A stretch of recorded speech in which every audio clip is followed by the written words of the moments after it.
kamatis na mga to. Patapos na po siya, tingnan niya po. Dahil palamig na. At ganyan talaga yung season dito sa amin. Maswerte talaga yung nasa Pilipinas. All year talaga pwede kang magtanim na po. Dito sa amin hindi. Ayan, hanggang magsisimula ka ng end of May hanggang October, November. Tapos pag December na, end of November, minsan November pa lang may na po, may frost na po. Parang yun lang yung pangit sa lugar namin. So wala kang magagawa, ganyan talaga po.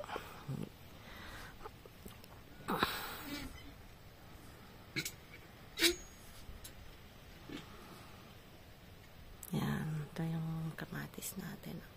Yung mga siling hindi pa nabubunga, malamang wala na, hindi na mga kapagbunga talaga. Sili, po to? Ayan, bell pepper. Ito yung mga sili natin. So, may mga bunga-bunga din.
Dito wala na. Pinubos ko na. So, ayan yung natin. Magloloko na yung camera ko. Ayaw na niyang mag-zoom. Ayan. Ayaw niya nang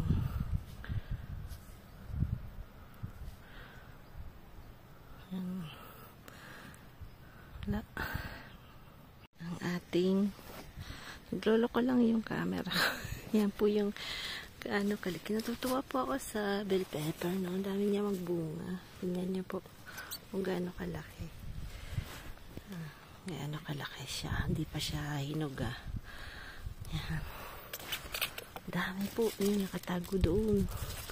Yan. Yan. Tanim na po kayo ng bell pepper. Yan. Mahal po sa Pilipinas yung bell pepper. Masarap at tanimin. Dami. Ewan ko lang nakakain ang nito, yung dahon. Hindi ko lang po alam kung nakakain yung dahon. Pero tingin ko pwedeng kainin kasi family siya ng tag nito. Hindi ko lang sure. Research muna natin bago tayo magsabi ng pwede kasi baka may mag-try pero hindi po pwede na po. So hindi ko po alam kung pwedeng kainin yung nito. So i-google natin. Ang fertilizer natin na po. So, ayan. Ang ginawa ko to. Babayuhin natin yan. At yan po yung lalagay natin sa lupa. Yan. So, yan. Iniipon ko po yan lagi. So, ibig sabihin, hindi ko po lalagay sa compost namin. Binubukod ko po yung tatlong yan. Yung itlog. Ito yung sa cafe. At yung peel ng banana na po. Rich in potassium. Tapos ito po ay calcium naman na po. At yung naman ng nakaka-help din po siya sa yung tatlong ingredients na yan, pag pinagsama-sama nyo po ay maganda po sa ating halaman. So, organic fertilizer na po. Ayan. Adobo. Yan, pinakuloan ko muna po. The same thing. Pinakuloan nyo po, lilinisan nyo yung meat para walang ganyan, walang sebo na po. Tapos, yan. Olive oil. Nalagyan natin ng asukal. Para medyo yung kulay niya maganda. Mas mapula. Huwag naman sobrang daming. Parang kape na. Yan. Asukal dito, ganyan. Alagyan din natin ang bawang.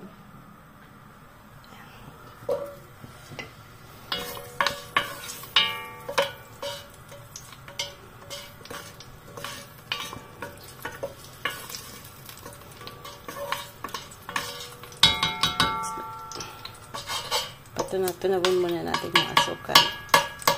Parang ayaw matunaw. Ayaw matunaw dito. Kunin natin itong medyo asukarada. Nalagay ko kasi dyan. Sarap yung mapula-pulang yan. Ayan. Sakal natin.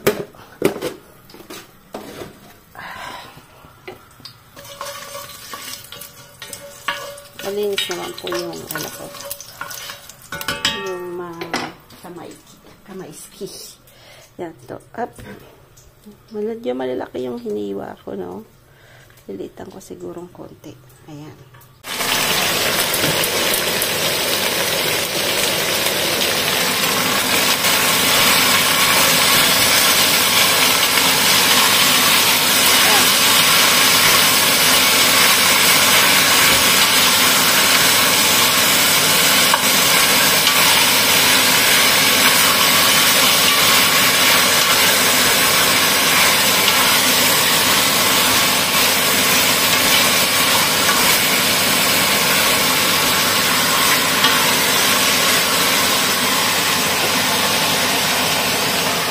Nilagyan natin ito at saka yung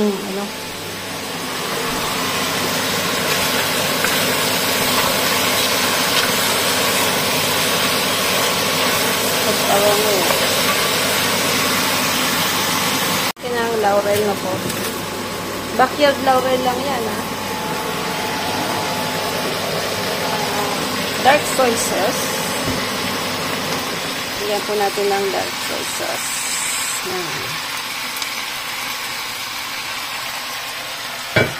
Tapos light soy sauce. Huwag niya na pong asinan kasi itong nabili kong soy sauce na po napakaalat. Maalat skis siya. So, tingnan natin kung mapula-pula na. Lalagyan din natin ng vinegar. Tapos walang tubig na po. Kasi magtutubig naman yan. Pero kung kailangan din mamaya ng lagyan ng konti, titingnan natin na po. Pero kung gusto niyo pong mamara lang,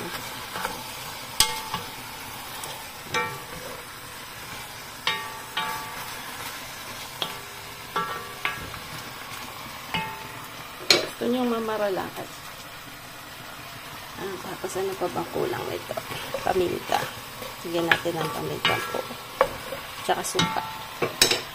Ayan, ang suka yata. Kalimutan na bumili yung suka.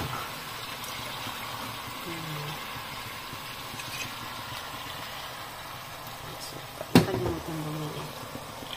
Tapos lagyan natin mamaya yan ng sili para medyo may kaakit siya na po. So, lagyan natin yung konti. Konti lang. Ayan, nilinisan na yan. Tatakpan na natin yan. So, mamaya po, kumustahin natin. Lagyan din natin ng tawag dito.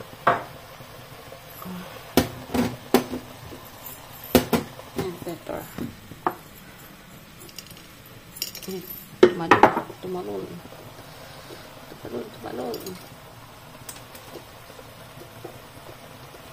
Black pepper. Yan. Ready na yan.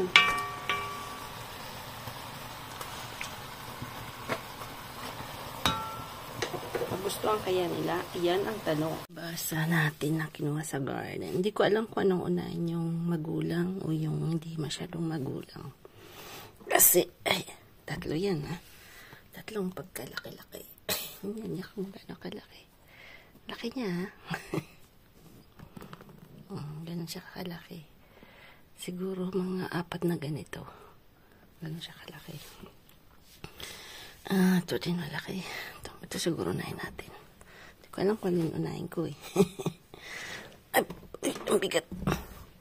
Ay, ang bigat. Yan, sabi ni bro, ni ka-farmer, 6 months daw pwedeng, hanggang hindi mabulokski. Tingnan natin kung totoo. Pero hindi naman to maabot ng 6 months kasi 3 lang naman eh. Yan, titirahin natin tong isa. Gulupoy ko sina. Katayin natin to. Dami kasi na kasi mga ito. So, tanggalin muna natin. Sa mata. Yan.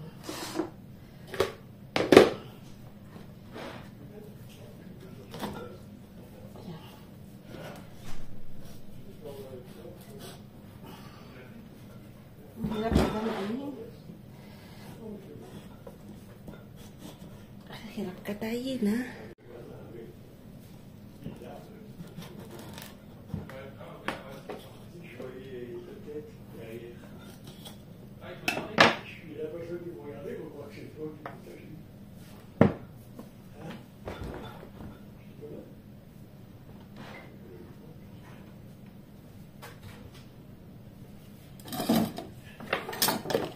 Bon, allez.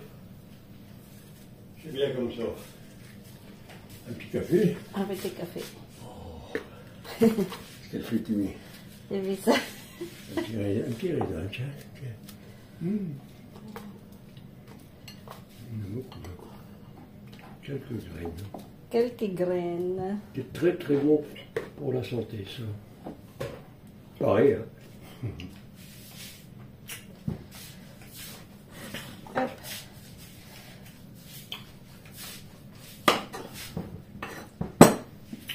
Dahil kumakain ng raisin. Citrouille. Kalabasa. C'est kalabasa. Tu vas faire avec? Je vais dans la viande après. Ah oui.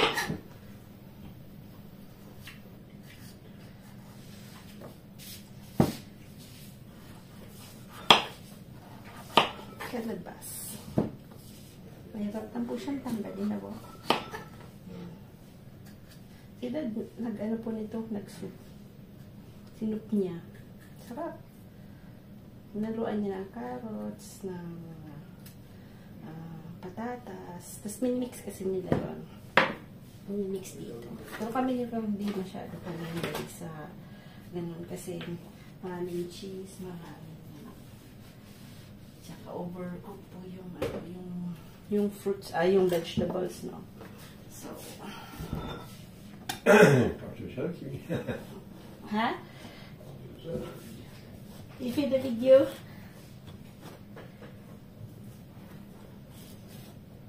Yeah. So, buksan natin ating kalabasa. Ayan. Dati si Ma'am insist, di mahilig sa kalabasa nung bata pa. Ayaw niya ng kalabasa. Naalala ko yun. Ayaw niya yun. Pero ngayon, paborito niya na. Siyempre, nung bata pa siya nun. Diba, Kinky? Naalala mo yun? Ayaw mo ng kalabasa. Pinipilit ni nanay. Yan.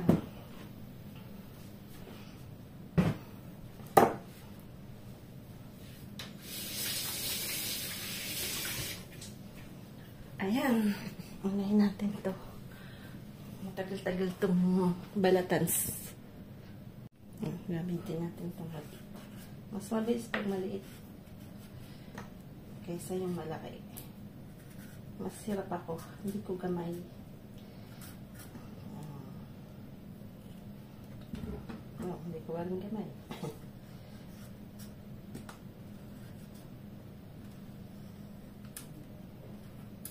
Pero base kasi may mga ganyan-ganyan. May path siya. Medyo naka-baon.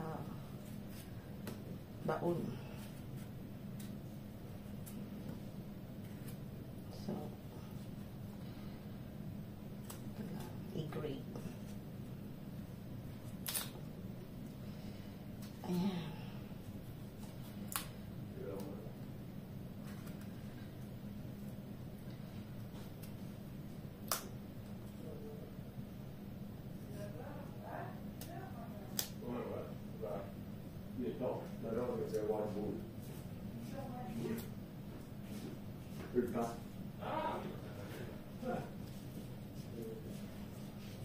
Ay, wala. Perfecto. Yan natin ng kalabasa na po. Tsaka patatas yung adobo natin para may gulay. Gusto ko kasing pumayat ng konti kasi, wow, matabakis na ba? Tumataba. Natin kung okay na. Malambot. Ang mahirap kasi dito yung laman. Yung laman kasi matagal siyang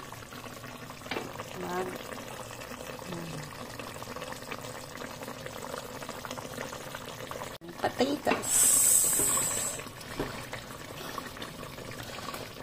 Aluin natin ng konti. Kasi para ayan, lagyan sa kabila. Lagyan natin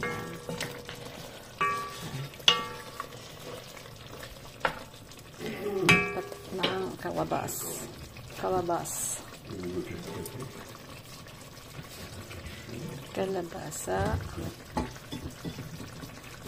at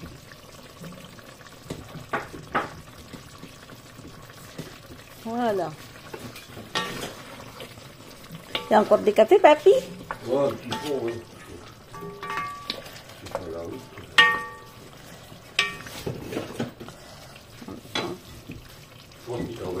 Ah oui, il arrange la chambre à Sami. Yan. Bisitahin natin. Tikman natin. Pala tinikman. Hindi masarap.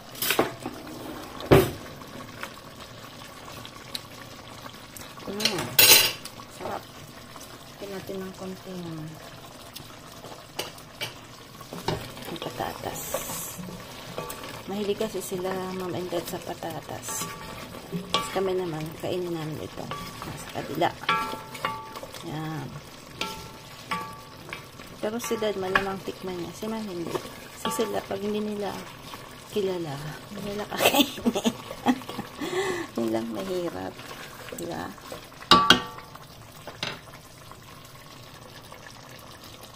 Natin ng sili. Takpan. Karim tayo ng mustasa. Today, magandang umaga po sa lahat. Hangin ngayon. Sobrang hangin ulit. Tingnan niyo po. Hangin. So, tanim po tayo ng mustasa. Tingnan natin ko. So, yung akala natin ako dati si mama, alam ko, pinibilad niya yung ganyan na po. So, yan lang po, ihahang niya lang yan po yan sa garahe niyo.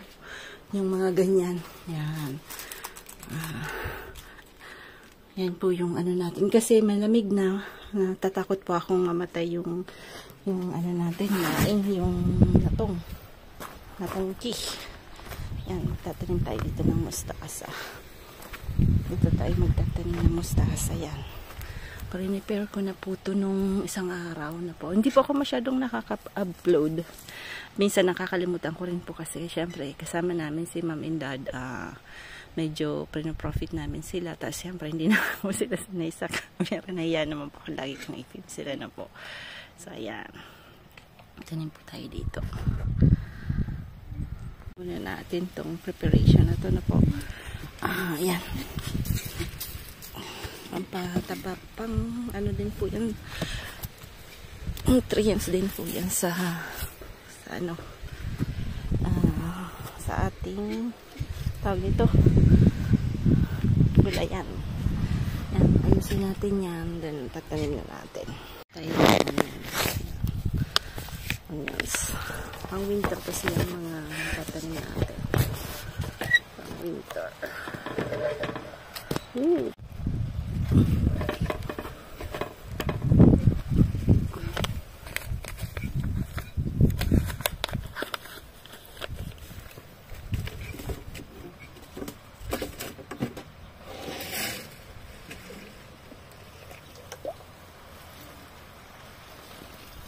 Liligan natin.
Siya tumubo.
Tingnan natin kung ilang araw yan tutubo na po.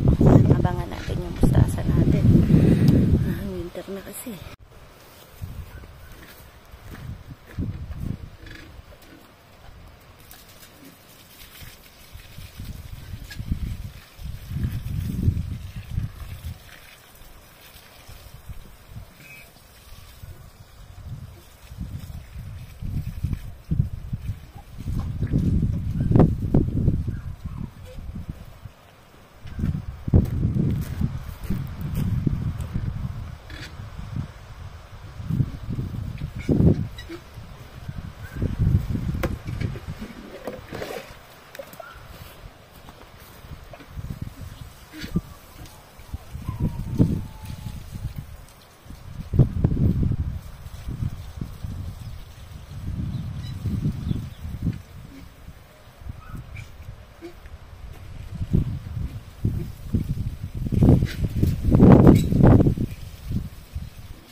Konting dilig lang. Bukas na may water tayo tomorrow.